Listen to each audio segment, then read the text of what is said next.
Incorruptible, Eric Ries, book summary. Why good companies go bad, and how great companies stay great. The thesis that changes everything. I've spent years in operations watching great companies drift, slowly, then suddenly, away from the values that made them great. Eric Ries finally gave me the framework to understand why. His answer isn't what most people expect. It's not people who fail organizations. It's systems. The conventional explanation for corporate corruption points to greedy executives, moral weakness, or bad hires. Ries dismantles that with evidence. Enron had world-class talent selection. Theranos had former secretaries of state on its board. WeWork attracted the smartest investors on the planet. None of that mattered because the institutional architecture was broken. You cannot build an incorruptible company by hiring incorruptible people. You have to design a system where integrity is the path of least resistance, not the path of greatest resistance. Idea 1. Success is the trap. The most counterintuitive insight in the book, success itself is the primary trigger of organizational corruption. Here's the mechanism. When a company is small, culture transmits by osmosis, incentives are non-monetary, and the founder touches every decision. Then capital arrives. The team grows from 10 to 1,000. Stock options start representing real money. KP is shift from measuring learning to measuring revenue. Every layer of growth introduces new incentive structures that slowly misalign individual behavior from collective mission. WeWork is the case study. Adam Neumann wasn't a fraud from day one. He was genuinely visionary.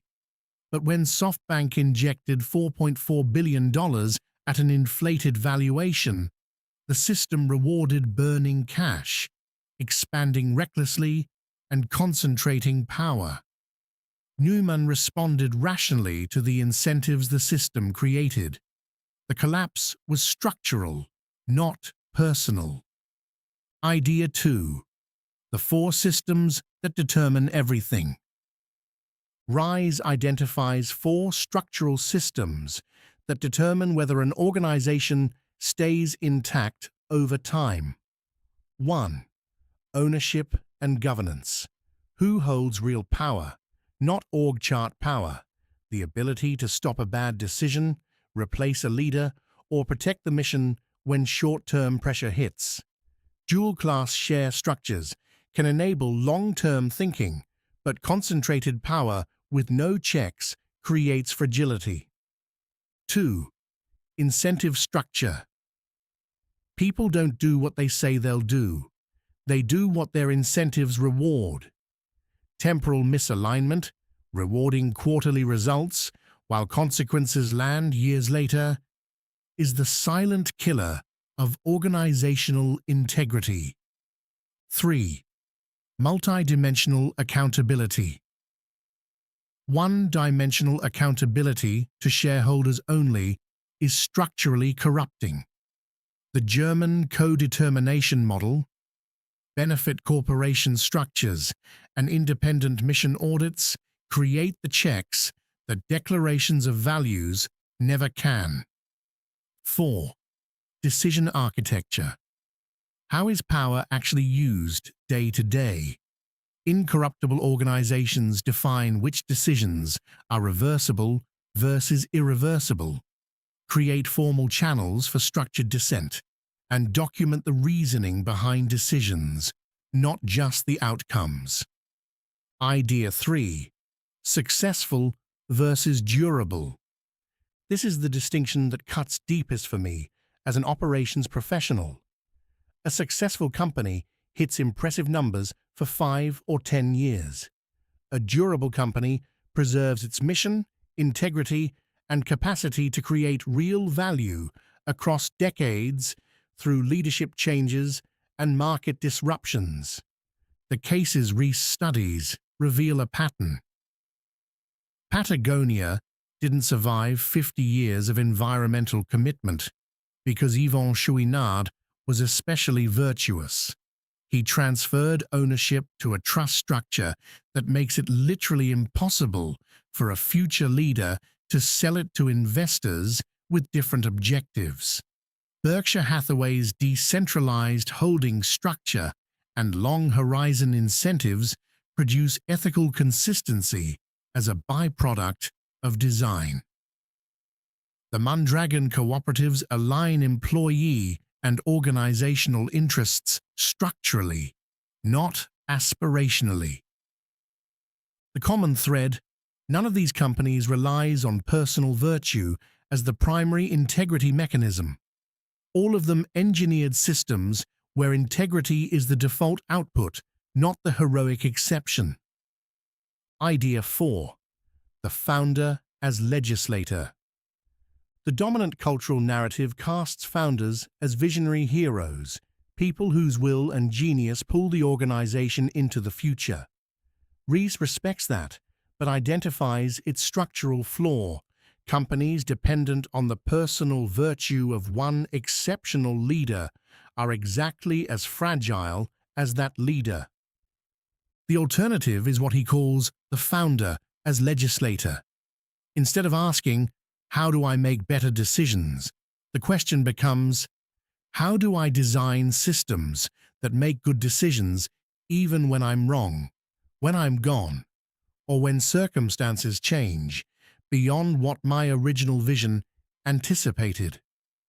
Madison put it cleanly: if men were angels, no government would be necessary. Durable institutions aren't designed for angels. They're designed to function with imperfect humans. That's the job.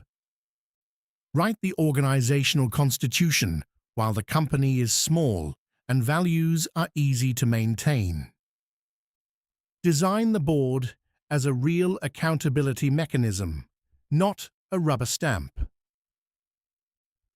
Create ownership structures aligned with the mission's time horizon. Build for succession from day one. A company that can't survive its founder isn't a company. It's an extension of one person's ego. Idea 5. Ethics as engineering. The final and deepest argument: organizational ethics should be treated not as a values problem, but as an engineering design problem. When a bridge collapses, we analyze the structural failure and redesign the system. When a company collapses, we look for the villain. Ries's long-term stock exchange, LTSE, is proof of concept, a real SEC-registered stock exchange where listing companies commit to longer investor voting horizons, long-term performance metrics, and multi-stakeholder governance. It's not theory. It's a live experiment showing that market rules can be redesigned. The CEO who makes short-term decisions isn't necessarily greedy or short-sighted. They're responding rationally to the incentive architecture they operate within. Change the architecture, and you change the behavior without changing the people. The bottom line: most leadership books tell you how to be a better leader. Incorruptible asks a different question. What kind of institution are you building?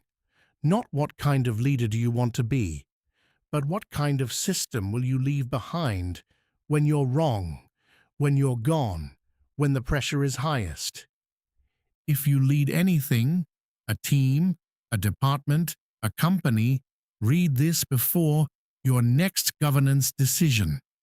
Ejecutivo Digital AI. Ejecutivo Digital AI. Dirige con inteligencia. Escala sin límites.